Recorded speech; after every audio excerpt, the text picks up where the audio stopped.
آپ کی آنکھ لگ گئی۔ اپنے جد امجد کو خواب میں دیکھا کہ لخت جگر کے سینہ اقدس پر ہاتھ رکھ کر فرما رہے ہیں کہ اللہم اعط الحسین صبرا و اجرا، الہی حسین کو صبر و اجر عطا فرما۔ ارشاد ہوا کہ تم عنقریب ہم سے آ کے ملو گے اور اپنا روزہ ہمارے پاس آ کر افطار کرنا۔ جوش مسرت سے آنکھ کھل گئی، دیکھا کہ دشمن حملہ آوری کا قصد کر رہا ہے۔ جمعے کے خیال سے اور اہل بیت کو وصیت کرنے کی غرض سے امام نے ایک رات کی مہلت چاہی، جو کہ مل گئی۔ امام عالی مقام نے پھر اپنے ساتھیوں کو جمع کیا اور فرمایا کہ صبح ہمیں دشمنوں سے ملنا ہے، بخوشی تمام اجازت دیتا ہوں کہ رات کی تاریکی میں جہاں چاہو چلے جاؤ، دشمن جب مجھے پائیں گے تو تمہارا پیچھا نہ کریں گے۔ یہ سن کر امام کے بھائی بھتیجے عرض کرنے لگے کہ خدا ہمیں وہ منحوس دن نہ دکھائے کہ آپ نہ ہو اور ہم باقی ہوں۔ امام مسلم کے بھائیوں سے ارشاد ہوا کہ تمہیں مسلم کی شہادت کافی ہے، میں اجازت دیتا ہوں کہ تم چلے جاؤ۔ عرض کرتے ہیں کہ ہم لوگوں سے جا کر کیا کہیں؟ یہ کہیں کہ اپنے سردار، اپنے آقا، اپنے سب سے بہتر بھائی کو دشمنوں کے نرقے میں چھوڑ آئے، نہ ان کی طرف سے کوئی تیر پھینکا، نہ نیزہ مارا، نہ تلوار چلائی، اور ہمیں نہیں معلوم ہمارے چلے آنے کے بعد ان پر کیا گزری۔ ہم ہرگز ایسا نہ کریں گے، بلکہ اپنا جان، مال، بال، بچے سب آپ پر فدا کر دیں گے اور آپ پر قربان ہو کر مر جائیں گے۔ امام عالی مقام نے اس رات کچھ ایسے یاز بھرے اشعار پڑھے جن کا مضبوط بے کسی اور بے بسی کی ایک پوری تصویر تھا۔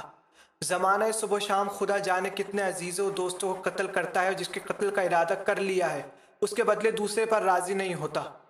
ہونے والے واقعے کی دلخراش آواز حضرت زینب کے کان میں پہنچی، ان سے صبر نہ ہو سکا، آخر بے تاب ہو کر چلی آئیں کہ کاش اس دن سے پہلے مجھے موت آ گئی ہوتی۔ آج میری ماں فاطمہ کا انتقال ہوتا ہے، آج میرے باپ علی دنیا سے گزرتے ہیں، آج میرے بھائی حسن کا جنازہ اٹھتا ہے۔ اے حسین، اے گزرے ہوں کی نشانی اور اہل بیت کی جائے پناہ، پھر غش کھا کر گر پڑی۔ اللہ اکبر! آج مالک کوثر کے گھر میں اتنا بھی پانی نہیں کہ بے ہوش بہن کے منہ پر چھڑکا جائے۔ جب ہوش آیا تو فرمایا بہن اللہ سے ڈرو اور صبر کرو، جان لو سب زمین والوں کو مرنا اور سب آسمان والوں کو گزرنا ہے، اللہ کے سوا سب کو فنا ہے۔ میرے باپ بھائی مجھ سے افضل تھے، ہر مسلمان کو رسول اللہ صلی اللہ علیہ وسلم کی راہ چلنی چاہیے۔ آخرکار یہ مہلت کی رات بھی گزر گئی اور آنے والے تمام دنوں میں زیادہ درد بھرا دن طلوع آفتاب کے ساتھ نمودار ہو گیا۔ محرم 61 ہجری کی 10ویں تاریخ وہ بلا انگیز تاریخ ہے جس میں آل محمد کے چند نونہال 3 دن رات بھوکے پیاسے رہ کر کوفیوں کے جور و جفا کا شکار ہوں گے۔ یہ وہی دن ہے جس میں خاتون جنت کے خاندان کا ہر نوجوان ایک ایک کر کے فردوس بری میں داخل ہوگا۔ جمعے کی سحر محشر اپنا منہ دکھاتی ہے۔ امام علی مقام خیمے سے برآمد ہو کر اپنے 72 ساتھیوں کا لشکر مرتب فرما رہے ہیں، جن میں 32 سوار ہیں اور 40 پیادے ہیں۔